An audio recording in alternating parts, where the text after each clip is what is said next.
introduction to questions. Well, it's kind of the end of training camp, and started school today, and we're going to take a couple days and get their legs back. So we did a walkthrough today, and tomorrow we're changing gears and getting more into game plan mode and some specific things for the first week. And so it was overall really pleased with camp as a whole. I think we made a lot of progress across the board, and each position group, I think we identified the guys that we're going to count on, and we're still continuing to develop the guys that we're going to need throughout the season. But really like their attitude and energy through camp. We weren't perfect, but I really thought they were into it.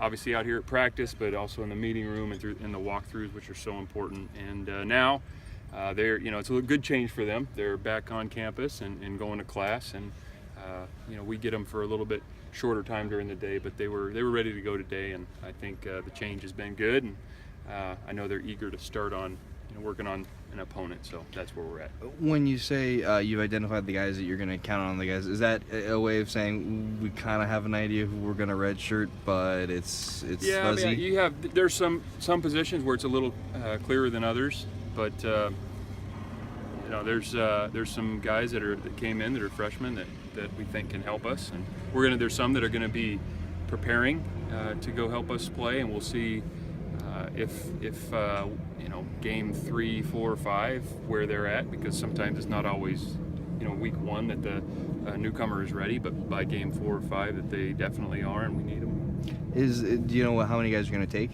to Chapel Hill in terms of? We're working on that now. Yeah, so it'll be right around 70, give or take a couple. Do you give them a depth chart at some point, or is that something that kind of goes day to day with the guys? Yeah, we haven't released an official depth chart yet. I mean, obviously we'll work some groups together, but we haven't done anything officially yet. Yeah. How's their energy level today coming off their first day of class? Well, it was a walkthrough, but their mental intensity was good, and that's really what we were looking for. We talk about getting a mental sweat on days like this, and I thought they did. And it's the guys that are involved with that play during a walkthrough.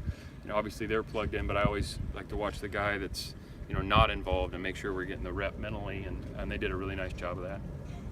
You had a number of receivers who didn't play in the scrimmage. Have they kind of come back into the fold a little bit now? Yeah, all the guys that were out we're expecting back. So we're camp, sometimes you get those dings and bumps and bruises, and there's some guys that were held out for various reasons, but we're expecting all of them back. What does the rest of the week look like for you guys in terms of, are you going to still kind of keep the foot off the pedal a little bit and let them get into class? Well, yeah, so today was obviously walkthrough. Tomorrow we will have a practice, but it's we're going to practice a shorter amount, and we'll do some more walkthrough tomorrow, and then Friday and Saturday we'll go and get in some good work days. So.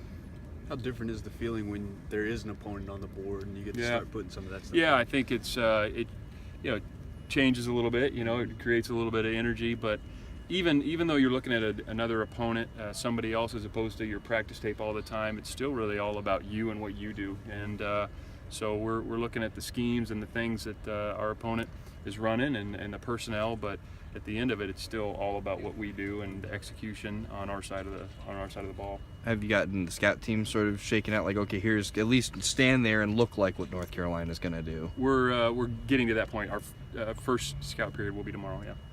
What's really stuck out to you looking at tape in North Carolina? I know it's really early, but yeah, I mean, we don't have any tape from this year, so really well coached team. They've done great things there, explosive on offense, they're athletic on defense, and very sound and physical, so it'll be a good challenge for us. It's maybe way too early for this, but I guess in general, when a team doesn't have a returning quarterback, does that make it, or how does that affect how you game plan? Do you look at what the offensive coordinator usually does, or how do you deal with that? Well, there's always the unknowns going into the first game of the year, and so again, for us, we're going to have a game plan for North Carolina, but we're much more concerned with what we're doing. Yeah, so. You guys don't have a quarterback at this point either. Yeah, so there's 4 quarterbacks. Well, 4, but not one that they can point to and say, all right, that's the guy. Yeah. You're right. I haven't asked a ton about your inside linebackers on the days I've been here. How Raymond and Devontae looked? Yeah, they've they've come a long way, and guys that have played a lot. And when it's nice to see, some veteran guys that have played a lot still continue to work and grow and get better. I think they're eager to get out and play. I think both those guys are smart. They kind of have different skill sets, and Jordan Kanashik, the rest of the inside linebackers done a nice job too. Jordan Kanashik, Garen Brown, Evan Weaver's done some really good things. So excited about where those guys are going, and it's again nice to see a veteran guy, a guy that's played a lot of football, be so eager and really working at his game, and not kind of getting into that "I've done this before" mode. And they haven't done that one bit, and we appreciate that. Looney said at Pac-12 Media Day, "Hey, watch out for Devontae. He's gonna have a breakout year." What have you seen from him that would indicate that that's a possibility, at least in your eyes? Yeah, we need Devontae, and he's a talented guy, and we need everybody to have a breakout year. I think he's capable of doing some really good things, and we just need him to be the best version of Devontae he can be, and he's working at it. Like I said, he's very smart. He's played a lot of football, so he has that game experience. It's going to be different schematics for him, but he's a sharp guy, and we're excited to cut him loose. At least with us in the media, Raymond and Devontae are quite a bit different. Raymond talks a little bit more. Yeah. How are they different on the field? I think Devontae talks. Does? Yeah, he does. Maybe not to you guys as much.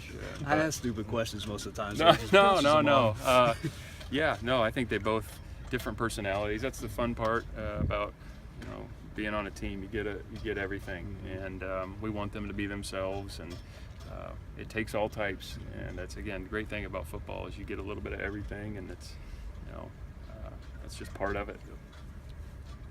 All right.